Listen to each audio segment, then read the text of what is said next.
ಸ್ನೇಹಿತರೆ, ಎಲ್ಲರಿಗೂ ಆಸ್ಪತ್ರೆಗೆ ಕರ್ಕೊಬಂದಿದ್ದೆ. ಈ ದಿನ ನೋಡ್ಬೋದು ನೀವೆಲ್ಲರೂ. ಈ ದಿನ ಒಂದು 5 ಜನನ ನನ್ನ ಆಟೋದಲ್ಲೇ ಕರ್ಕೊಬಂದಿದ್ದೀನಿ ಸ್ನೇಹಿತರೆ.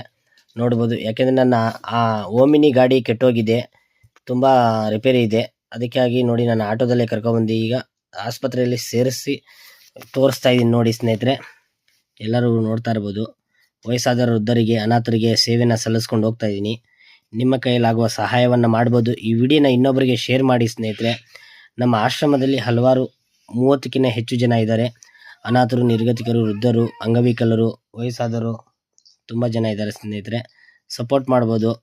ನೋಡಿ, ಈ ದಿನ ಆಸ್ಪತ್ರೆಗೆ ನೋಡಿ, ಈ ತಾಯಿಗೆ ಮಾತು ಬರಲ್ಲ, ಮೂಗಮ್ಮ ಅಜ್ಜಿ ನೋಡಿ, ಪಾಪ ಆಸ್ಪತ್ರೆಗೆ ಕರ್ಕೊಬಂದು ತೋರಿಸ್ತಾ ಇದ್ದೀನಿ. ಶುಗರ್ ಇದೆ, ದಿನನಿತ್ಯ ಟ್ಯಾಬ್ಲೆಟ್ ನುಂಗ್ಲೇಬೇಕು ಈ ಅಜ್ಜಿ. ಕಾಣ್ತಾ ಇದೆಯಲ್ಲ, ವಯಸ್ಸಾಗಿದೆ, ಮೂಗಮ್ಮ. ಇನ್ನೊಬ್ರು ನಿಂತಿದ್ದಾರೆ, ರಾಮಚಂದ್ರಪ್ಪ ಅಂತ. ಇನ್ನೊಬ್ಬರನ್ನು